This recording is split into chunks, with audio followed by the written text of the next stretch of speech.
Ang alam ko kasi sa isang relasyon, pag kayo committed sa isa't isa, kung kayo talaga legally or kung kayo talaga in a relationship talaga kayo, may rights kayong magselos, may rights kayo kung anong, let's say, kung anong gagawin nyo dyan sa relationship nyo, if ever na may naalaman kayo nakikipag-flirt siya or nakikipag-ano siya sa iba, parang may rights kayo doon. Pag hindi kasi kayo, pag hindi kasi kayo, ang selos kasi, nasa nararamdaman kasi yan eh.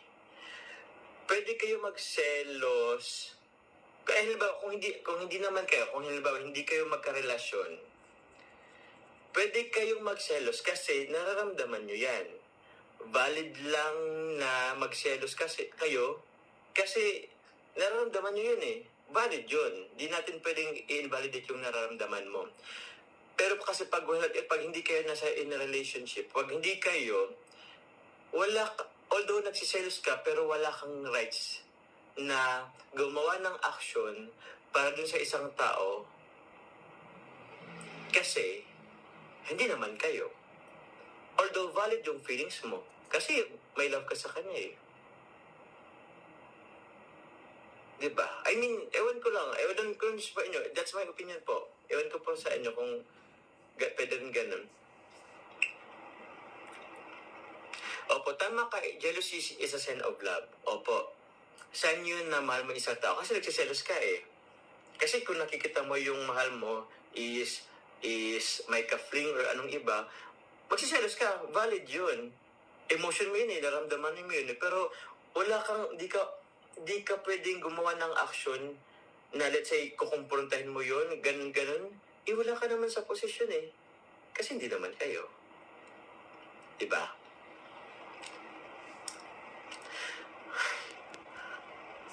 Ewan ko lang.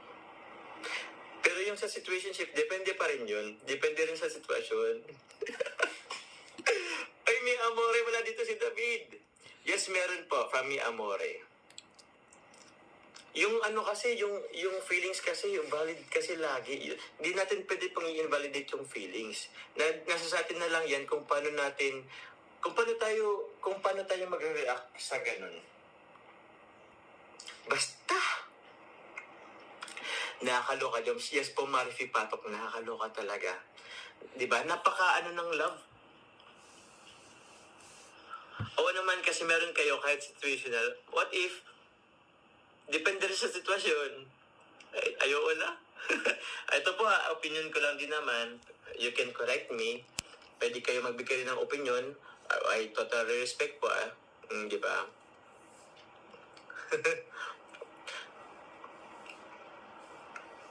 Sabi ni Melody Bagasbas, para sa akin po, kayo man po or hindi, kapag mahal mo po ang girl, nakakaramdam po talaga ng selos. Kahit nga may crush ka, kapag nakita mo na may kasamang iba, nagsiselos po eh. Yes po. Yes po. Kasi jealous, yun po eh. Nakakaramdam ka ng selos kasi mahal mo yung tao. And yung mahal mo is, yun yung nararamdaman mo. Diba?